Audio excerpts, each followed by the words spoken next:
Well, hello and welcome back, ladies and gentlemen, to another round here on the CTC channel.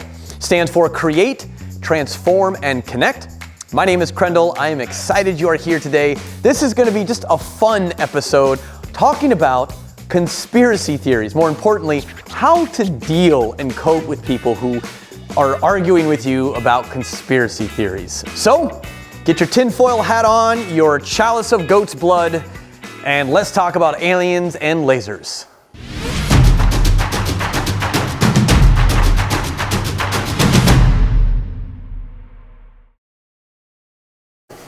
So let's break some things down. This is a massive topic, very hard to condense. I've spent days researching and developing kind of how to get into the key components. So let's first talk about the basics to get those out of the way. So we're talking about the same thing. One, what is a conspiracy theory? Generally speaking, it is a covert group of people that can influence the outcome of anything, events, natural disasters, the list goes on. Again, generally speaking. When did conspiracy theories start? Funny thing, I read into a conspiracy theory by researching where did conspiracy theories come from. That's how fraught we are in our lives with conspiracy theories. It is interesting though to note, I found that there was a report that said basically it was the 1440s when conspiracy theories really started to take hold, because that's when the Gutenberg press was invented. If you're unfamiliar with that, it's basically a printing press that had movable type. So they were able to produce more materials faster and therefore spread the word. So you could get more propaganda out to the masses, which in turn created more conspiracy theories. I believe into that to a certain extent, but let's also face this. Since the beginning of time for mankind, since we can look at the stars and contemplate about who we are, why we're here, conspiracy theories have always existed, no doubt. Now, look at present day, where we are surrounded by connection with social media, media outlets, and the list goes on of just ways that news travels. We now have things where we say you can go viral. You have so many fringe groups and organizations that you can belong to and associate with. And the list goes on of all these things that strengthen conspiracy theories. Before we talk about how to deal with conspiracy theorists, couple things. A different way to look at conspiracy theories is that they're not all bad. Conspiracy theories actually, when you think about it, help move society forward. I know, it doesn't sound natural, but think about this. If something is in the dark, that is when we tend to build up all these interesting ideas of how something can be done. When you shed light on it, suddenly you're kind of confronted with facts and the truth, and you have to start accepting it one way or the other. So when conspiracy theories happen, point in case, journalists and media have to go after and debunk it. They have to prove, or they need to really find out it is true, and then they can attack that person once they have evidence. So it does, or I should say, it has helped our society move forward in that extent. So that's kind of a positive thing. It's probably one of the only things that's positive about conspiracy theories. Let's talk then about how and why we fall victim to it. Don't think that you haven't fallen victim to a conspiracy theory. I would full-heartedly believe, I'm sure there are things in my belief system that are beliefs, not facts, and therefore I form my own conspiracy theory about how something is being managed or dealt with. It doesn't matter if you're well educated or not educated. It doesn't matter if you're rich or if you're poor. It happens to everyone. Accept that. The next component to this, why? Why do we fall victim to it? When you really analyze the situation, it becomes a little bit more self-explanatory. And the reason why conspiracy theories latch onto us so easily is because we're humans. There are certain human characteristics about how our mind works and our emotions work that we just fall victim to. It's okay, at least admitting it, because admitting it is the first step to recovery, yeah? We all want to be successful, No one wants to be a failure.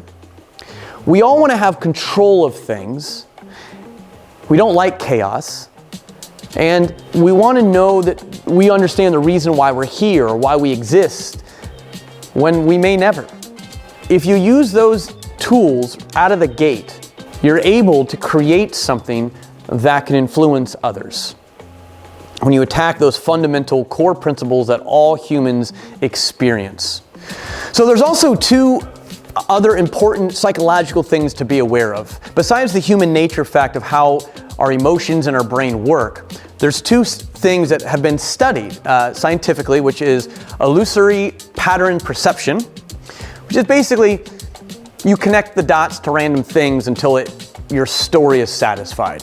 That's a very low-level way to explain what that is. It's finding patterns in things that create a conspiracy theory. The next one is confirmation bias. We're all guilty of this one. This goes back to having a hypothesis or a belief in something, and you continue to only look at the things that support your idea, ignoring all the other things that disprove it. That's a problem. It is a natural, and even scientists fall victim to this periodically, of this concept. So it is something that we all fall victim to, and we just need to be aware of it, that, again, it's just about taking a step back. Am I only accepting one style of information? Or am I accepting multiple sides in order to balance out the truth? Through all my other research, I found two different philosophies or two different opinions about the rise and fall of conspiracy theories, which is this. What started this whole conversation for me was, why are there so many conspiracy theories? They are just rampant every single day, and they're more and more in higher level positions, such as the president or the past president for that matter, Congress, and all these things. And there's people talking about lasers and aliens, and the list goes on of just weird. Chavez somehow is involved with Dominion voting system. It just gets crazy with some of the things that you hear. Why is that? So there's two schools of thought. One is that actually they feel, as an early on study, that when there are times of crisis and chaos that are abnormal levels, we tend to fall prey more often to conspiracy theories because we are looking for something that can explain the chaos around us. If we feel so isolated from everything, we're looking for a group to belong to that believes in the same thing as us. And the list goes on. Again, all these human nature type respondents that we latch onto.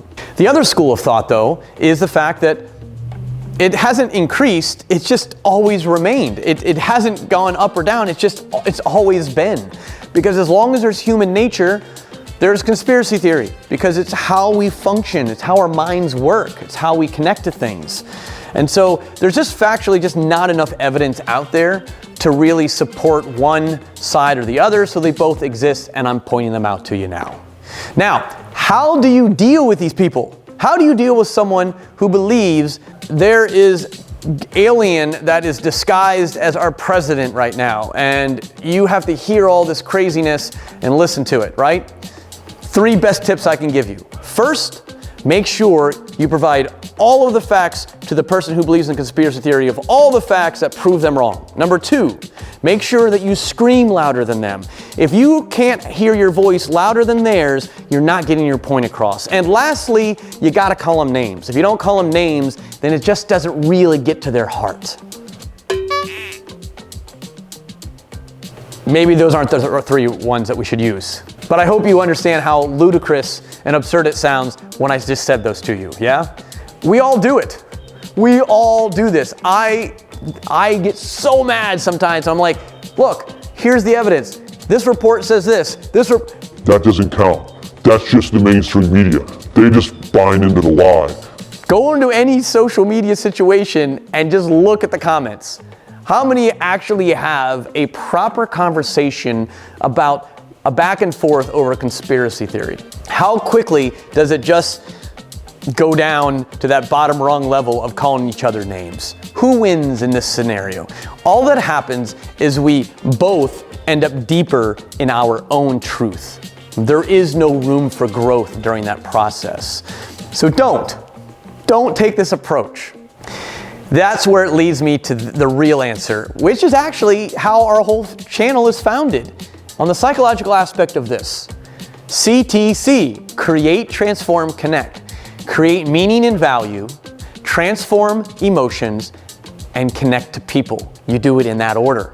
Create meaning and value. When someone believes in something that is just absurd and wrong, first, take into account, it's not our responsibility to deal with this. If they believe it, then let them believe it. But that doesn't mean that you can't create some meaning and value by asking, how does it affect them? Well, what do they really want in their life? What are they looking for? A lot of times, just by taking an interest already helps reduce the stress and anxiety of what's taking place. Number 2, transform emotions. You're already on that path by creating meaning, but transform emotions can mean laughter. Laugh it off a little bit, joke a little bit with it in a playful, fun way. Or just make sure that you talk them down into a peaceful state of mind before you do anything else, which is the final step, connect. Once you've lowered someone's defenses, you're able then to have a conversation that might move you or them forward a little bit in their evolution of thought. That's it. You can't hang your hat on this recipe. All you can do is try to implement it and then walk away from it. That's it. You got to be okay with it. It's going to be okay. Just keep telling yourself that. All of this can even be shortened down to just have some empathy and compassion. That will solve most of the world's problems out of the gate. It will also solve dealing with conspiracy theorists. Just have some empathy and compassion and let it move. The last analogy I like to throw out there also to think about is this: a dog with a bone. When you want to take the bone from the dog, when it just got it, it's gonna fight you, isn't it? You grab that bone and like, oh no, and then and they just keep going and going, and you're just pulling, tugging and tugging. That's what we are doing by trying to confront conspiracy theorists. It is better to let the dog be and enjoy the bone until they're bored with it. And they always get bored with it. And when they are bored with it, you cover up the bone and bury it, and you move on in life. Just keep that analogy, that metaphor in your mind, because that's really what it's all about. A lot of people, going back to the chaos that exists, when you're unemployed, when there's things that are beyond your control and you can't change, you buy into these things. You have more time and you have more isolation, you have just more anger to buy into these conspiracy theories. When you're employed, when the life feels good again, you tend to go back to the real world. You tend to be kind of grounded again. That's usually what happens with the majority of society. I know that there are fringe people who are so far deep that we can't change them. But I'm today talking about your friends, loved ones, and family members that you're just trying to get along with and find some common ground so that we can all live a more peaceful life. Please hit the like button. If you enjoyed it and you had some fun, hit the like button. If you didn't, I don't care. You watched me this long, still hit the like button. Come on, be honest with yourself. If you watched me this long, hit the like button. Hit the subscribe button, share this video. You know what a great way to get back at someone? Share my video with another conspiracy theorist. No, maybe not. I don't need more hate mail in the bottom of my comment section. So let's have some fun. In the comments below, here's your call to action. We do one every time. Usually it's genuine homework, but let's just have some fun on this episode. Please, I'm looking forward to this too.